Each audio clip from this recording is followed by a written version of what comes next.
Juneteenth a national holiday since 2016 when she began the Opal's Walk to DC campaign.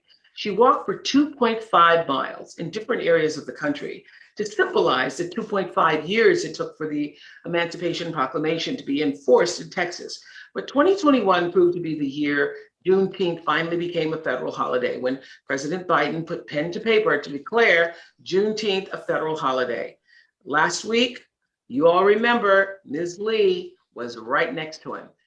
For Lift Every Voice, we paired Ms. Lee with Zerb Mellish, a first-generation Liberian-American photographer from Dallas-Fort Worth, Texas, whose work celebrates the Black experience. Meanwhile, Mariah Campbell is a rising senior studying journalism at Texas Southern University, where she has reported on politics and culture. She had the honor of interviewing Ms. Opal Lee for Lift Every Voice. So she will be joining us tonight for a conversation with Opal Lee. Welcome to you both. Hello to you too. What an honor to talk to you today, ma'am.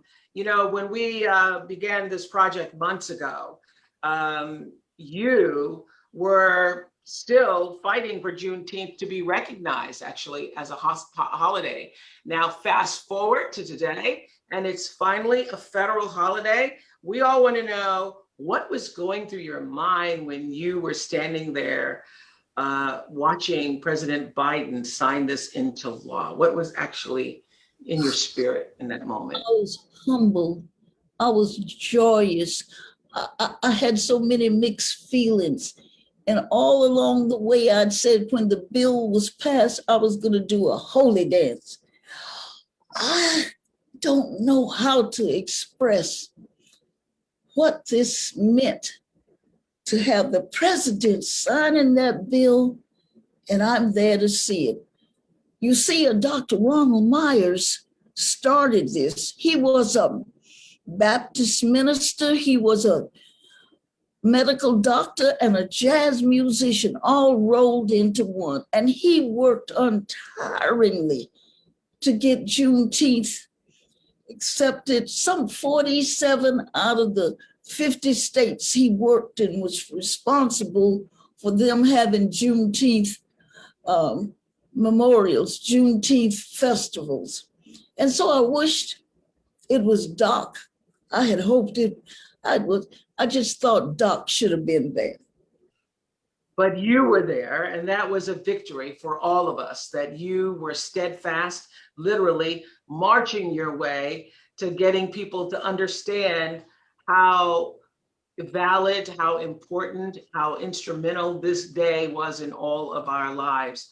So we thank you, we thank you, we thank you, Miss Opal. Thank you so much. And for you, Mariah, you said you didn't learn about Juneteenth actually until you started college several years ago. So how did you prepare to interview literally the grandmother, Miss Opal Lee, of Juneteenth?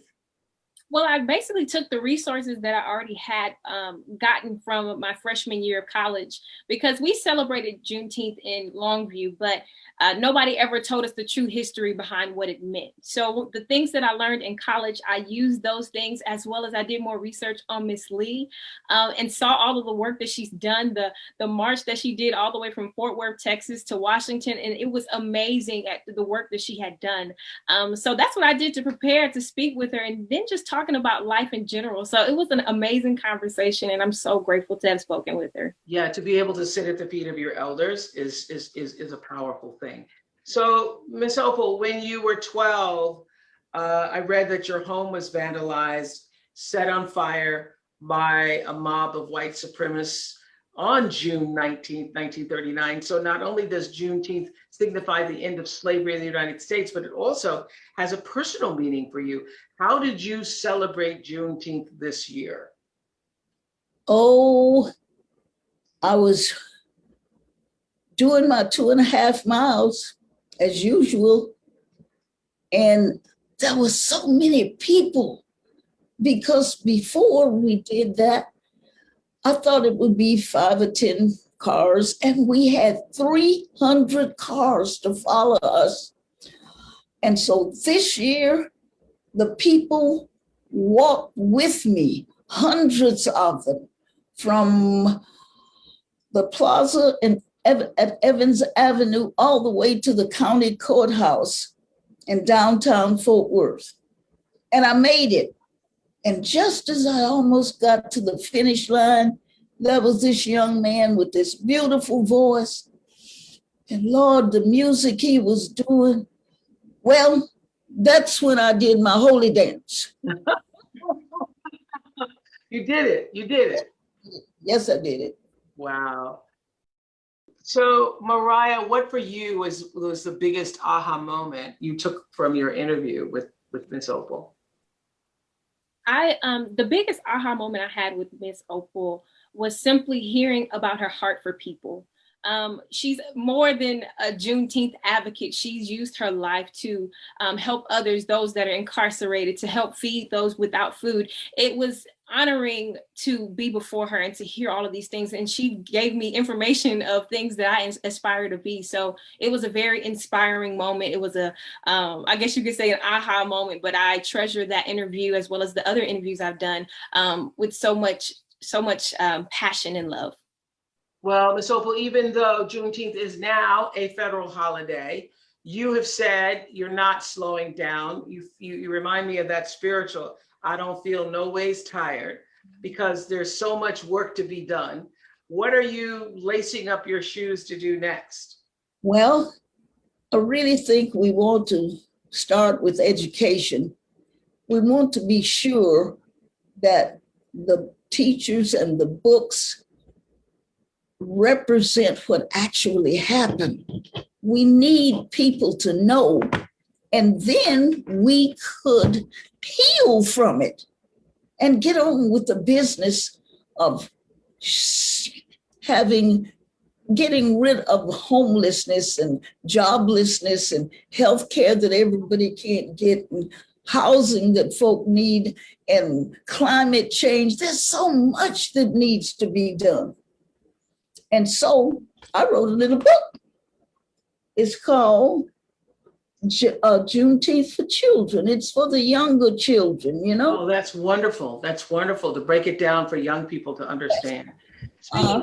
Speaking of healing, Ms. Lee, I have to ask, when your house was fire bombed, destroyed when you were 12 years old, how did you begin to heal? Because as a 12-year-old, you would hold memories of that, you're very much aware of that happening to you. How did you and your family heal from that? Would you believe my parents never, ever discussed it with us? There were three of us. Never. So we simply had to accept it. And my parents worked harder and bought another house. By 1939, we were in another home. I learned from them that whatever the adversity is, you pray about it and you stay the course. You don't give up. I learned that from them. Wow, that is so powerful. So Mariah, with this project, you interviewed Opal, Miss Opal, you interviewed Dionne Warwick and Clarence Freeman. After all those legends, who do you want to interview next? I would love to interview you. But there's so much treasure in the world, especially with elders. Like I tell people all the time, I grew up sitting, like you said, sitting at the feet of my elders and learning from their experiences. And I think that is something that's really pushed me in my life, and to learn from their mistakes and learn from their experiences. So I would love to interview you as well as so many other people, because I believe that everybody has value in their story. And that's what made this project so exciting for me, was to be able to interview some wonderful people, and not just celebrities, but everyday people that have made a difference in the world, in their communities, and just impacting the people that are around them. So, well, thank you so much. And I thank you both for joining me here today. Miss Opal Lee, you are a hero, a heroine, a shero. You are to be admired, applauded, and literally have us do the holy dance over you. Thank you so much. Thank you. Well, those were some incredibly beautiful stories. I love seeing the imagery of these legends with these youngins coming together to honor the past, while also forging a path to our present. Hearing their stories reminded me of my relationship with my mother's sister friend, Dr. Maya Angelou. I love sitting at her feet in my pajamas, listening to her share stories of the past. She would always tell me, baby, you know nothing about your life if you don't know your history.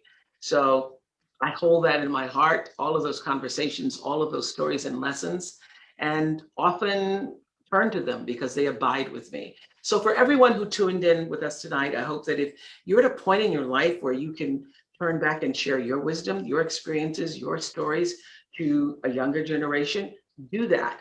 And if you're a young man or young woman at the start of your career or beginning stepping out into life, reach out to the people that came before you because their lives broke the barriers, their stories opened the doors, and their voices lifted ours.